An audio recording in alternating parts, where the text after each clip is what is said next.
Okay, so what I'm going to show you today is how to do two loop splices. The first one is if we have both ends of the line free, and the other one is if we only have one end. So the first thing we want to do is we want to put two marks on the line. The first one is going to be the length of the tail. Now anything more than 50 millimeters is probably going to suffice, but in the factory here we usually run on about 70 millimeters. The second mark we want to do is going to be the size of the loop. So for example, if we have 50 millimeter loop, it's going to be about this big. And if we do, let's say for a demonstration, 150 millimeter loop, we're going to have a loop this big. So obviously we need to choose a loop that's about the right size. And once again, in the factory we run on about a 70 millimeter loop size. Now, the first thing we want to do is we want to pass the tail through the second mark. And I'm using a fid.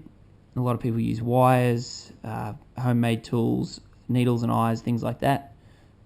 But I find a fid is the neatest way to do it. So now that we have that through there, we have our loop.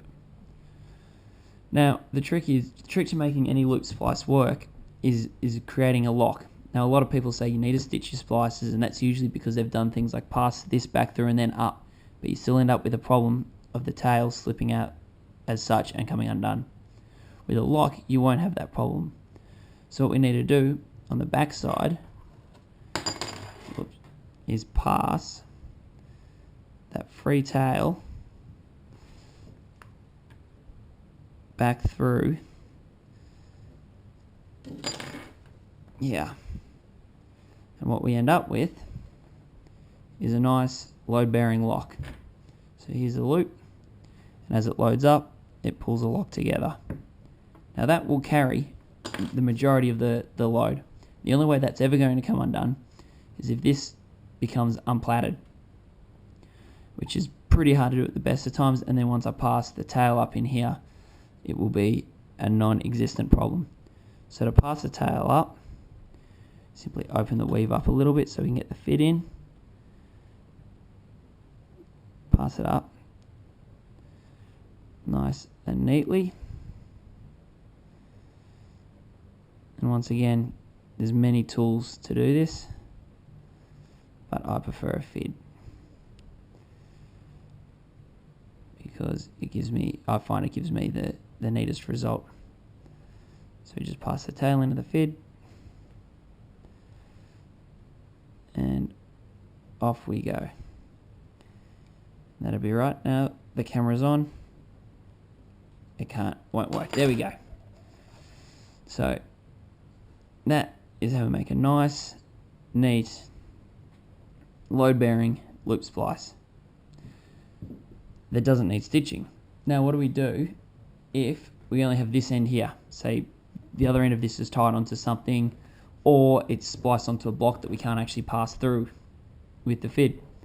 There is a solution. We start once again with the same manner of doing our two little marks on the line, 70 and 70. Same second step. Poke the tail through. But how do we create the lock if the other end's tied or we can't pass it through? Well, what we want to do is we pass the loop through, and this is a little bit fiddly, and I find the only way to do it is with a fid. So what we want to do is squash it down, get that in there nice and comfortably, and pull the loop through the second hole. Now what this will create is it will actually give us a small twist in our tail. It's not a necessity to untwist it, but it always helps.